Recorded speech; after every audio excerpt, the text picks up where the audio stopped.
My name is Derek Whitaker. I'm an ecologist with Parks Canada. Just getting ready to head out for a day of ecosystem monitoring in Торнgat Mountains National Park.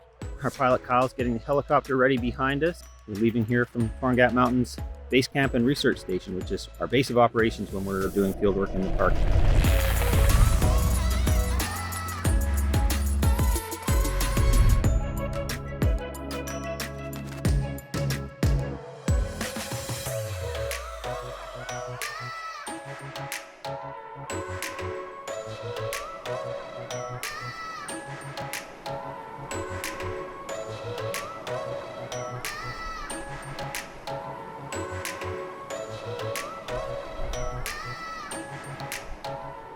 A lot of the work we do in Торнgat Mountains National Park has been focused on climate change and the effects of climate change on ecosystems and the environment in the park. And one of the things we're seeing happen is what we call shrubbification. It's happening all across the Canadian Arctic, but essentially tundra ecosystems converting to more of a shrub type ecosystem. On this hillside here in Nakvak Brook, you can see the green growing up the valley sides. That's one of the consequences we're seeing, is that the greening of the tundra, the greening of the Arctic, is leading to an increase in expansion of vegetation up into the higher elevations.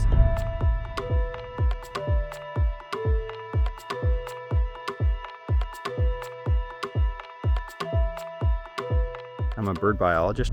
That's my academic background. So everywhere I go, I carry my binoculars with me. And basically every bird I've seen, I write down a note on what species it is, how many are there, and whether there's any breeding evidence. So at the same time as we're seeing shrubs changing in this national park, we're seeing the bird communities respond.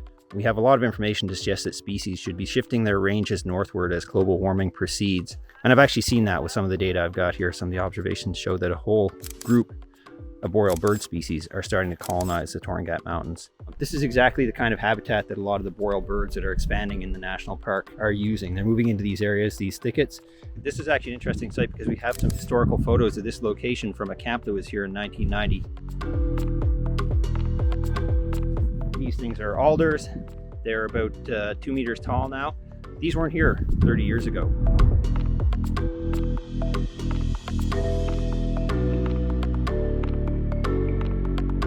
So Holly's measuring the heights of the dwarf birch in one of our plots here. We'll do 5 of these plots at each site. It's actually 44. Yeah. Catkin and no browse. Okay, done here. We'll go on to the next one.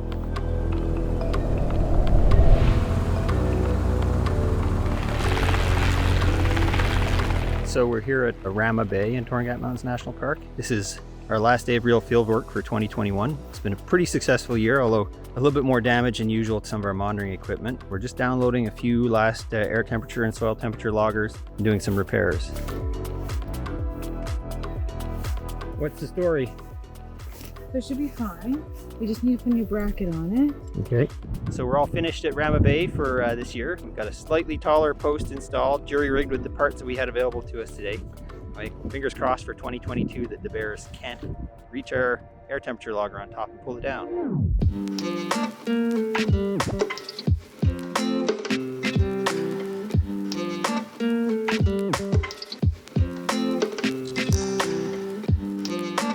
So it's August 13th, our last day in Торнgat Mountains Base Camp Research Station. We're just heading out to visit a research site from the doctoral research of Dr. Laura Seeger-Collier, who works for Parks Canada. She's here behind me.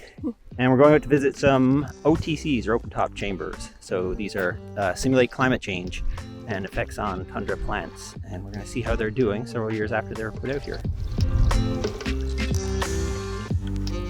So what it does, what it's meant to do is to block wind so that you have less heat loss for the ground vegetation. And it's been shown that these greenhouses increase temperature by about 1 degree Celsius and compared to places where they don't have the greenhouses. The vegetation are growing taller, they're shrubbier, there's just generally more plant biomass inside these little greenhouses when compared to our outside plots.